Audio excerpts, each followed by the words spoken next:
de Éxodo capítulo 13. Éxodo capítulo 13, verso 21 y 22.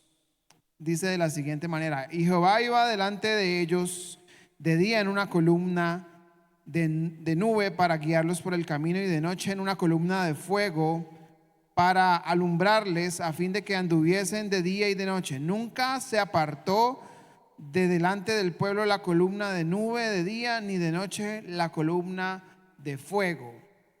Dios comienza a manifestarse a su pueblo por medio de elementos, ¿cierto?, de apreciación natural comunes.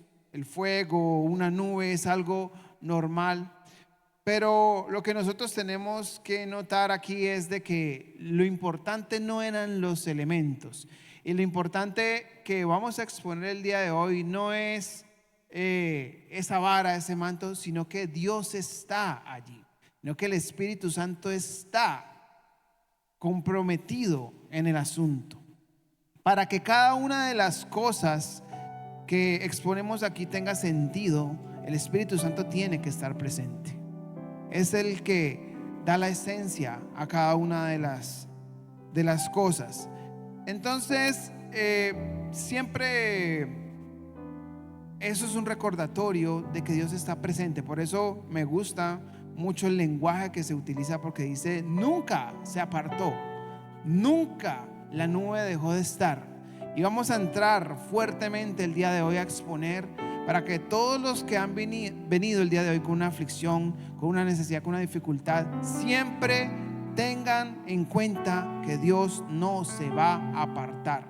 La nube de día y la columna de fuego en la noche no eran un lujo, no eran algo que Dios había puesto por capricho. Era una necesidad que el pueblo sí o sí debía tener, porque al no estar presente la nube, el fuego del sol, eso no es solo calor, es algo que quema, algo que es impresionante. El desierto de Sinaí tiene temperaturas exageradas, 40, 45 grados, hasta 50 grados, que son destructivos para el ser humano.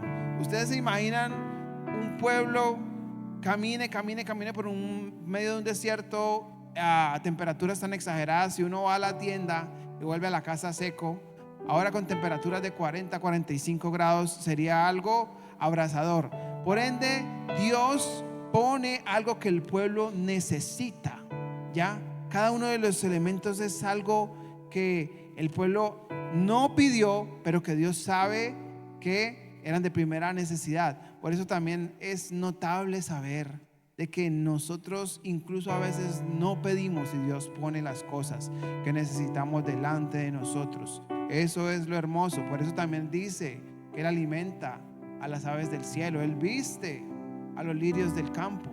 Ahora más, ¿cómo no nos va a dar a nosotros todas las cosas que lo pedimos? ¿Lo creemos?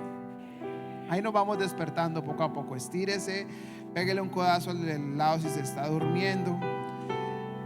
Y esa nube tipifica siempre, como les digo, todas las cosas apuntan a Jesús. Esa nube es algo que te va a proteger a ti en medio de los momentos de las pruebas más difíciles. La nube del Señor va a venir en la dificultad, en el fuego abrasador, en el frío más tremendo, y te va a levantar. Miren lo que dice la primera carta del apóstol Pedro, capítulo 4, del 12 al 13. Amados, no os sorprendáis del fuego de la prueba que os ha sobrevenido, como si alguna cosa extraña os aconteciese, sino gozaos por cuanto sois participantes de los padecimientos de Cristo, para que también en la revelación de su gloria os gocéis con gran alegría.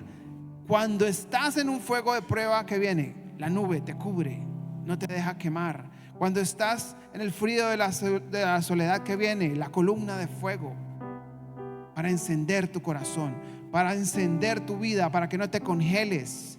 Cuando estás allí diciendo: Señor, ya no quiero más. Señor, es que esta gente de la célula no se compromete. No vayan a comenzar a mirar a la gente de la célula que está aquí y que anda como así, porque la columna de fuego se va a levantar para que esos corazones fríos se enciendan, para que esos corazones tibios recobren el vigor que tenían una vez conocieron al Señor.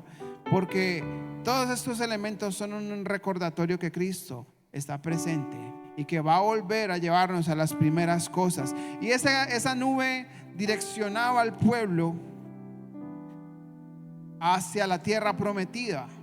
Lo importante de la nube es que nos marca un camino de obediencia, porque el pueblo seguía la nube, pero en su corazón había rebeldía. Nosotros podemos tomar la decisión de seguirlo o no seguirlo, ¿cierto?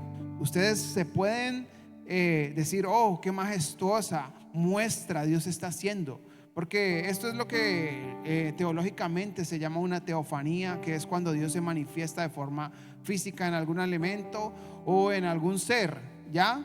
Existen teofanías muy marcadas, por lo menos vemos en el libro de Josué, que Josué se encuentra con el príncipe de los ejércitos de Jehová, y él incluso le adora, y ese príncipe, ese ángel, no era algo similar a un ángel, pero era más que eso, porque Josué lo adora. Pero tenemos esta manifestación de esta teofanía, y tú puedes decidir si sigues el camino, porque Dios te llama a seguir la nube, te dice: ven en pos de mí, pero debe ser voluntario. ¿Ya? El pueblo de Israel no sometió su voluntad a Dios, y por eso vagó en el desierto tanto tiempo. Y Dios te está llamando en esta mañana a que tú sometas enteramente tu voluntad y lo pongas a Él como una prioridad. Que cada domingo tú estés aquí no como una opción, sino como una necesidad. Que tú separes voluntariamente las cosas de Dios y las vuelvas sagradas, para que no estés dando vueltas en ese desierto. Esa nube había de sacar al pueblo en 3 meses y medio a Canaán, la tierra prometida, pero tardaron 40 años porque el corazón se debatía en 2 pensamientos. Siempre fue el problema del pueblo de Israel. Los milagros estuvieron allí, las manifestaciones físicas de Dios estuvieron allí, y no quisieron seguirlo, y se apresuraron tras la necedad de su corazón. Pero esta iglesia es diferente. ¿Cuántos lo creen? Esta iglesia va en pos del Señor voluntariamente y hace un compromiso con Él de buscarle más, de ser más fiel, de ser más constantes, de ser más continuos con la reverencia, la devoción y la relación con Dios. Ahí sí no les gusta porque no me dicen amén, ¿no? Pero los que dicen amén, gloria a Dios por eso. Y nos vamos levantando y siguiendo eso, porque esa nube se paró. Miren lo importante y lo poderoso que es esto. No solamente tenía un efecto pasivo, sino que tenía un efecto agresivo, porque se paró en medio del pueblo de Israel y el ejército de Faraón. Y déjame decirte una cosa: esa nube tiene una connotación protectora también. Cuando estás rodeándote, cuando el Señor se determina a rodearte con su nube de protección, no hay ejército de Faraón que se pueda levantar en contra tuya. No hay enemigo que pueda hacerte frente, porque te van a querer atacar por atrás, te van a querer atacar por delante, pero el Señor va a hacer un cerco sobre tu vida. ¿Por qué? Porque tú estás siguiendo la nube, porque tú no estás preocupado por el ejército. Esa nube que sigues para cumplir sus mandamientos, esa nube que te lleva a la tierra prometida, es la que te va a proteger del enemigo. Y no va a haber diablo, no va a haber demonio, no va a haber oposición en contra de tu vida, porque ahí está la nube. Diga: allí está la nube. Está delante de ti, está detrás tuyo. Tenemos esa fortaleza. Y la nube retuvo al ejército de Faraón. Fue una columna como un remolino, como un fuego. Y estaba allí el pueblo dubitativo. ¿Qué vamos a hacer? Estamos encerrados entre el mar y el ejército de Faraón. Pero Dios le dice a través de Moisés, en el libro de Éxodo, capítulo 14, 13 al 16, miren lo que sucede. Y Moisés dijo al pueblo: no temáis. Repitan conmigo: no temáis. Esta palabra, esta frase es reiterativa, aparece más de 300 veces en la escritura. No temáis, estad firmes y ved la salvación que Jehová hará hoy con vosotros, porque los egipcios que hoy habéis visto, nunca más para siempre los veréis. Jehová peleará por vosotros. Escucha, pueblo, Jehová peleará por vosotros y vosotros estaréis tranquilos. Entonces Jehová dijo a Moisés: ¿por qué clamáis a mí? Di a los hijos de Israel que marchen. Y tú alza tu vara y extiende tu mano sobre el mar y divídelo, y entren los hijos de Israel por medio del mar seco. Aquí vemos cómo la vara de un simple pastor que estuvo en la tierra de Madián 40 años exiliado cuando asesina al egipcio, su primera reacción fue huir. Es normal que cuando hay un problema grande uno desaparezca, y se vuelve el pastor de las ovejas de su suegro en tierra de Madián, su suegro Jetro, no Petro, Jetro. Y resulta de que levanta esa vara, y esos 40 años estuvo él forjando algo en eso, porque la vara lo acompañó todo el tiempo. Y cuando aparece el Señor en la zarza ardiente, una de las señales fue que la vara se convirtió en serpiente. Pero esta vara tiene una connotación muy poderosa.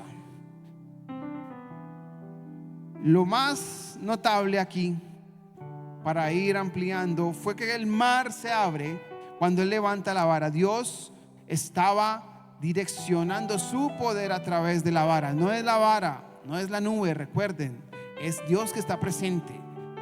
Pero los elementos están delante de nuestros ojos para recordarnos de que Dios no nos desampara. Entonces llega Dios y previamente ha preparado el panorama. La escritura habla de que vino un viento y levantó el mar, pero la traducción de pronto más cercana es de que Dios previamente había preparado el viento, y no era sino que Moisés levantara la vara y ya estaba el viento esperando la orden.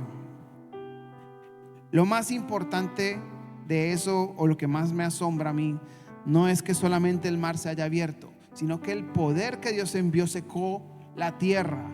Los 9 a 16 kilómetros que se tiene estimado históricamente que fue el trayecto que ellos pasaron, fueron 9 kilómetros, es decir, de aquí hasta más o menos Chipichape a pie, o un poco más allá si son 9 kilómetros. Si son 16 kilómetros es de aquí a Jumbo, es mucho más. Miren cómo el poder de Dios, cuando viene a través de tu vida, escúchame lo que te va a decir el Señor esta mañana. Si estás caminando un lodazal, la vara del Señor levantada va a secar para que tú pases en seco. El pueblo pasó en seco. ¿De qué te preocupas? Si no puedes caminar, si no puedes avanzar, si sientes que estás en el fango, en el lodo, enterrado, Dios levanta la vara para que pases en seco, para que tus pies no se entierren. Está muy duro el camino, está muy tremendo, está muy difícil. El Señor te dice: ¿por qué me buscáis a mí? Marcha, que el camino ya se abrió por medio de la cruz. Dice la escritura, cuando Jesús muere, abre el camino delante de nosotros, vivo y nuevo. Eso dice la canción que hizo el apóstol, ¿no, pastora? Vamos todos juntos, caminando en el sendero vivo y nuevo que el Señor Jesús abrió. ¿La tienen lista, músicos? No, mentira, no, yo no los voy a asustar. ese camino está abierto y está seco para que lo caminemos. ¿Y ese camino qué es? Que tú eres salvo, que tu familia es salvo, que las promesas sí son una realidad, de que yo sí me voy a sanar, de que mi cuerpo no sirve a la enfermedad, que mi cuerpo es un templo del Espíritu. Ese es el camino abierto, que las promesas en Cristo sí se cumplen, que ustedes de aquí van a salir sanos, que ustedes de aquí van a salir libertados.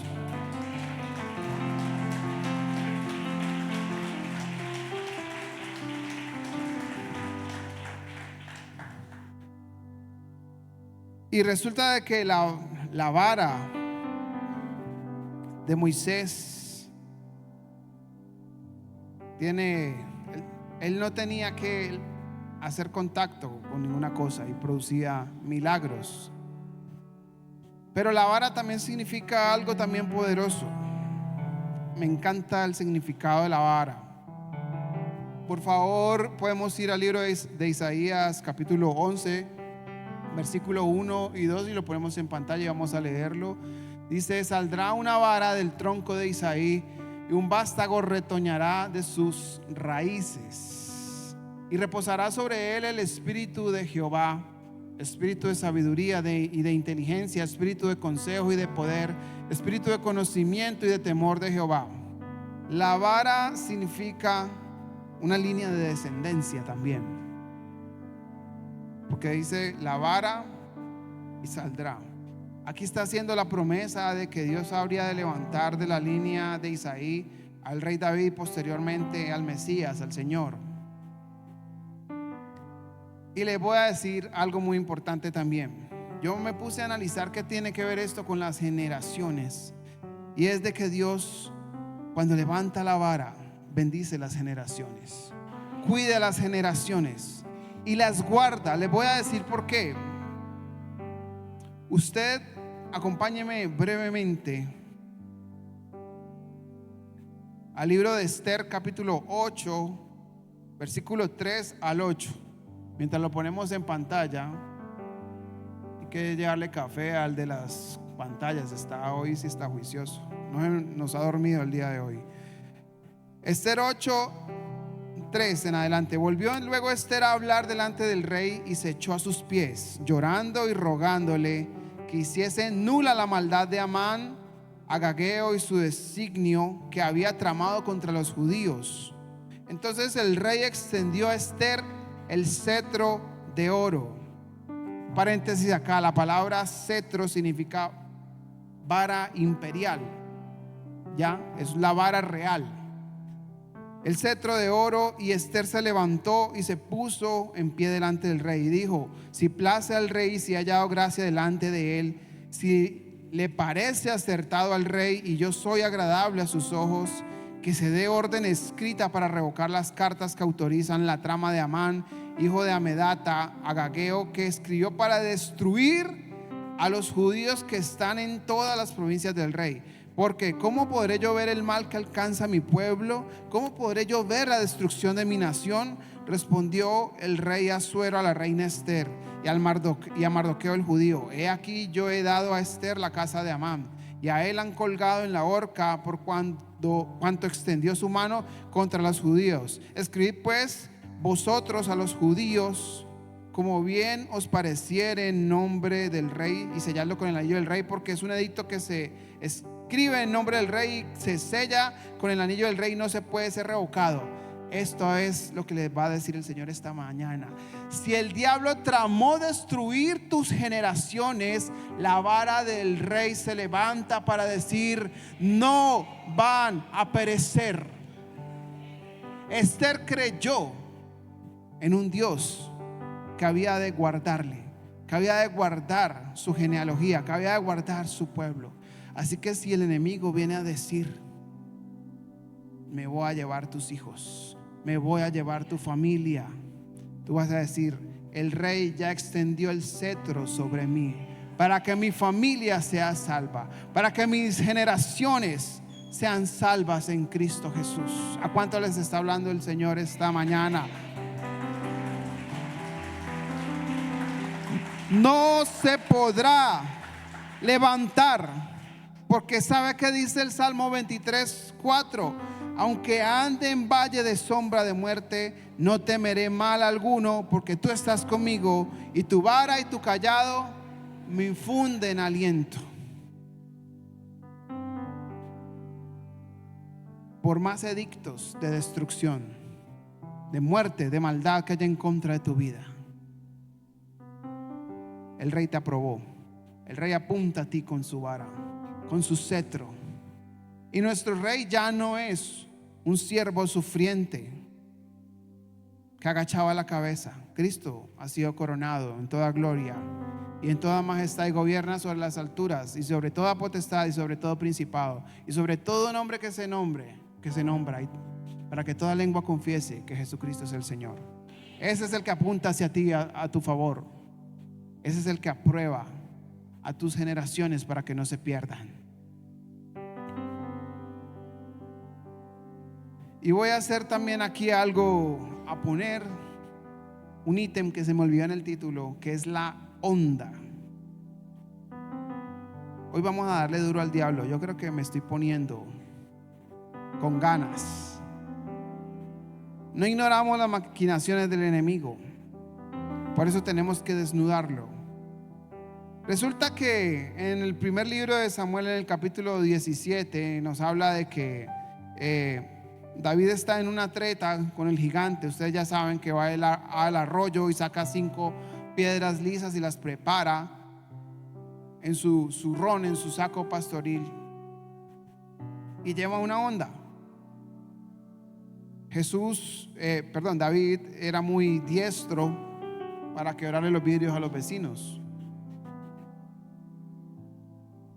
Por eso era un problema tener pleitos con la familia de Isaí, porque usted veía a David el otro día le quebraba las vasijas, los vidrios. Y dice así, primer libro de Samuel 17:46: Jehová te entregará hoy en mi mano, y yo te venceré y te cortaré la cabeza. Y daré hoy los cuerpos de los filisteos a las aves del cielo y a las bestias de la tierra, y toda la tierra sabrá que hay Dios en Israel.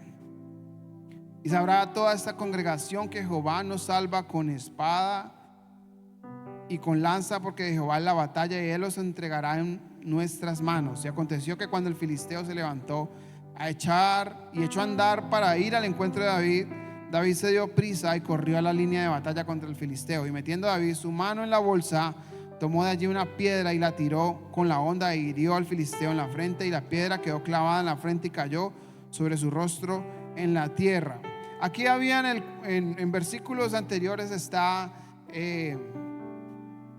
la figura o lo que sucedía normalmente cuando había una batalla entre dos campeones. Acuérdense que David, ya en el momento en que él decide dar el paso de fe, ya no se vuelve un humilde pastor, sino que se convierte en un campeón del ejército de Dios. Por eso es lo importante que tú des el paso adelante. Si estás acá atrás, pues tienes valor con el Señor. Pero en el momento que él dice me atrevo, llegó todo el mundo a ponerle que la armadura, que eso, que aquello. Él dijo no, yo no necesito eso, no me queda bueno, eso me cuelga. Imagínenla arrastrando esas latas. Yo solamente necesito la presencia de Dios, no se preocupen. Él dio el paso y llega el otro campeón de los filisteos, el gigante, y comienza a injuriarlo. Cada uno comienza a decir sus frases. Alguien se ha visto el gladiador acá: yo soy máximo, décimo. Entonces hay una parafernaria ahí antes de empezar a la batalla. Y David dijo lo que tenía que decir, y lo que ustedes tienen que decirle a las pruebas y al enemigo: Jehová te entregará en mi mano. Dile a tu enfermedad: Jehová te entregará en mi mano. Dile a tu dificultad, a tu deuda, a los problemas en tu casa: Jehová te entregará en mi mano y te cortaré la cabeza el día de hoy. ¿Cuántos guerreros hay que cortan la cabeza en esta mañana? Que cortan la cabeza del gigante, que cortan la cabeza de la dificultad.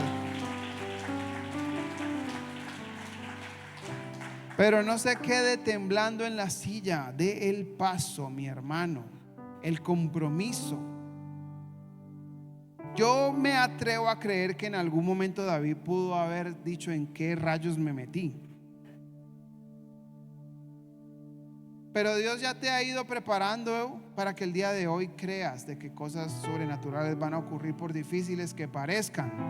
Ya tienes el testimonio de la hermana, ya has visto que Dios hace milagros, ya has visto que Dios restaura familias, ya has visto que Dios sana enfermos, incluso que Dios cancela deudas de forma sobrenatural.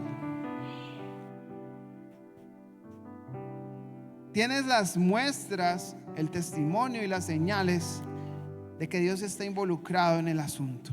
Cuando tú vas a la etimología de la palabra onda que utiliza David, no les voy a decir ahorita, llenarles de hebreo y de griego, habla obviamente de algo enresortado, ¿cierto? O algo hecho con pieles de animales, pero eso tiene también una connotación, y es de que es una cortina, también traduce cortina, que está abierta por la mitad. Y eso fue lo que pasó. Miren lo que sucedió en este pasaje tan hermoso.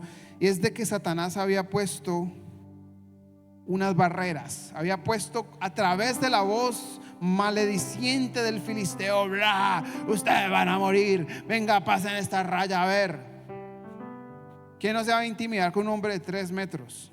Si uno cuando ve caminando a Diego ya se asusta, el pastor Diego. Yo digo: uy, este man está como, no es Diego. Ahora un man 2 veces más que él.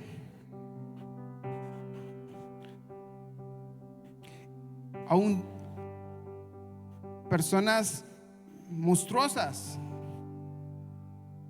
Y él tenía una cortina de protección satánica, diabólica. Pero la onda, dice la traducción, de que abre un espacio por medio de eso. Y eso es lo que necesitamos. Ahí está mi dificultad. Y Dios va a hacer una autopista, una tubería a la frente del gigante, porque el único espacio de su armadura que estaba descubierto, ahí fue donde dio la piedra. No le pidas a Dios: Señor, muéstrame. Tú solamente necesitas un huequito y el gigante caerá, porque Dios está en el asunto. Porque no es la onda, sino la mano de Dios en ella. Porque no es la piedra, sino Dios dirigiéndola a su objetivo. Y la iglesia entra en un tiempo donde aprende a hacer oraciones específicas, y donde las oraciones tienen una respuesta específica también. En esta mañana, ¿cuántos están recibiendo fe en su corazón? ¿Cuántos están despertando fe en su corazón? Amén. Y ya para terminar, me encanta esto también: el manto. Para mí los mantos en la Biblia han sido mal interpretados, porque no han sido llevados a la exposición correcta según la escritura y según la cultura de donde vienen. Ya los mantos que menciona la escritura vienen de la cultura hebrea, como ustedes ya conocen. Y vamos a ver que el momento más glorioso para mí, donde se habla de un manto, es cuando viene la mujer del flujo de sangre. Porque siempre se nos ha enseñado de que la mujer tocó el borde del manto, y no es lo correcto decir que tocó el borde del manto, porque la mujer no tocó el borde, fue el fleco. Los mantos de oración que se llamaban tzitziot de esa época, que era la vestidura externa, una capa, un manto que cubría a cada varón. Esa vestidura externa tenía 4 flecos, ¿cierto? 4 flecos. Primer punto por el que tenían 4 flecos, porque apunta a los 4 puntos cardinales, dando a entender de la omnipresencia de Dios, que Dios está en todo, ¿cierto? Segundo, eran un recordatorio del nombre de Dios. de las 4 letras del tetragramatrón que componen el nombre de Dios, que son Yod, He, Bad, He, Yahweh. Esas son las letras hebreas, Yod, He, Bad, He. Y la más importante de todas, cada vez que un hombre iba caminando, era un recordatorio de que debía cumplir los mandamientos de Dios.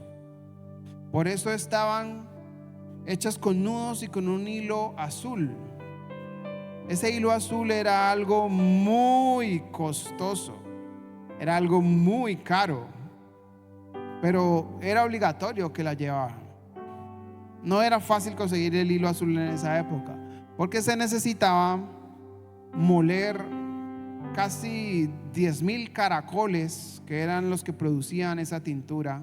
Por eso, aquí haciendo un paréntesis, la palabra cuando habla de que Lidia, la vendedora de púrpura, que tenía telas, se convierte, la palabra está diciéndonos de que incluso las personas millonarias se pueden convertir. Lidia no era una mujercita cualquiera, era una mujer muy pudiente. Volviendo al tema, ella sabía que esos flecos le recordaban, cuando tú haces el cálculo de la palabra flecos en el hebreo, da el número 613. ¿Alguien sabe qué es el número 613? El número 613 son los 613 mandamientos que Dios le dio al pueblo, de los cuales 365 son prohibiciones y 365 son prohibiciones y 248 son afirmaciones. Apúntelo para el baloto ahí, los que me pedían los numeritos del baloto de este año. Y resulta que ella se aferra desde el fleco. Ahora les voy a decir por qué se aferró del fleco. Número 1, ella no podía tocar a Jesús porque era inmunda ritualmente, y si ella lo hubiera tocado, ya no sería el Cordero perfecto que hubiera salvado nuestras almas. Pero al tocar solo el fleco no invalidaba el mandamiento. Segundo, ella sabía que al tocar el fleco que recordaba la ley del Señor, estaba cumpliendo la ley en Cristo. Todo aquel que se acerca a Jesús y toca sus flecos, toca su persona, está cumpliendo la ley, está completándose como persona. Cuando Jesús le dice: vete, hijita, tu fe te ha hecho salva. Cuando Jesús le dice a alguien: ve que tu fe te ha salvado, me gusta la traducción King James en inglés, porque no dice tu fe te ha sanado o tu fe te ha salvado. La traducción en inglés dice: vete porque estás completo. Y tú estás completo en Cristo, mi hermana, mi hermano, porque más que tocar su manto, tú estás envuelto en él. Tú tienes el derecho ahora no solamente a tocar porciones, sino que todo el manto te envuelva, porque te dice el Señor: tu fe te ha hecho completo, tu fe te ha hecho completa. No temas, estás completo. Y en Cristo nosotros cumplimos la ley, cumplimos los mandamientos. Somos plenamente cubiertos. Pero ese mismo manto nos recuerda que debemos ser obedientes. La protección tiene una condición, y es la obediencia. El manto no puede proteger al que no obedece. El manto no es para que te sientas bien. El manto que te arropa del Señor no es para consolarte, sino que el consuelo está en que cuando tú te determinas a ser obediente y a cumplir sus mandamientos y a buscar su reino y su justicia, las demás cosas van a llegar. Ahora les voy a decir por qué. Dice Primera de Juan, carta de Juan, capítulo 5, 18. Sabemos que todo aquel que ha nacido de Dios no practica el pecado, pues aquel que fue engendrado por Dios le guarda y el maligno no le toca. Este es el manto, el que no practica el pecado, el que obedece, el que lleva los mandamientos de Dios delante de Él. Ahí si no les gustó, ¿no? ¿Cuántos dicen amén? ¿Cuántos se van a poner el manto de la obediencia? Y el que se pone el manto de la obediencia recibe el manto de protección. Y con el manto de la protección llega el manto de la bendición. Y esa bendición, ese manto, van a la familia, van a las generaciones, van a todos aquellos por los cuales nosotros estamos aquí. Miren, yo les invito que el día de hoy, yo soy mucho de marcar precedentes, porque tenemos que hablar específicamente a sus corazones. La palabra no puede quedar en el aire, ni de hacer propósitos bonitos para el año nuevo, sino que en este año 2025 seamos una iglesia que nos ponemos el manto de la obediencia. Porque quieres que te diga una cosa, volviendo al segundo punto, la vara solo tiene efecto cuando está en manos de un pastor. La vara normalmente la llevaban los pastores. El compromiso de todos ustedes es que retomen a los que han dejado el pastorado. El pastorado no solamente es pararse acá. El pastorado es llevar un rebaño a la obediencia del Señor, llevar un rebaño que conozcan de Cristo. El compromiso de este año es volver a tomar el callado, mis hermanos, es volver a las almas, es volver al pueblo, es que nuestros ojos tengan la visión de llegar a los perdidos y no solamente quedarnos aquí sentados. Yo no les estoy obligando, claro que no les estoy diciendo es obligatorio, pero sí el Señor me ha instado a invitar a que sus corazones se despierten. Y claro que ustedes quieren el poder. ¿Quién no quiere levantar la vara y que se abra el mar? Pero esa vara primero pastoreó ovejas. La vara que abre el mar cuida las ovejas primero. Vamos a hacernos ese propósito este año. Vamos a cuidar la grey del Señor. Vamos a ser obedientes. Vamos a levantarnos en fe y decir: Señor, yo sé que tengo un poco tiempo, que tengo esta hora a la semana, pero si tú inviertes esa hora a la semana en el Señor, estás haciendo mucho en su reino. Dios esa hora la multiplica. Dios en esa hora puede salvar vidas. Dios en esa hora puede llevar un milagro a una familia. Ustedes son portadores de milagros. Lo que reciben acá lo pueden replicar en las células. No tengan temor de orar por el enfermo, por el perdido, por las familias que se están disolviendo. Dios tiene una buena cosecha en esta iglesia. Tiene un fruto precioso en esta iglesia. Convéncete de eso, iglesia. Tú eres un fruto precioso de Dios para hacer cosas grandes, para hacer cosas poderosas en la vida de otros. Visión carismática al mundo, donde los milagros son realidad.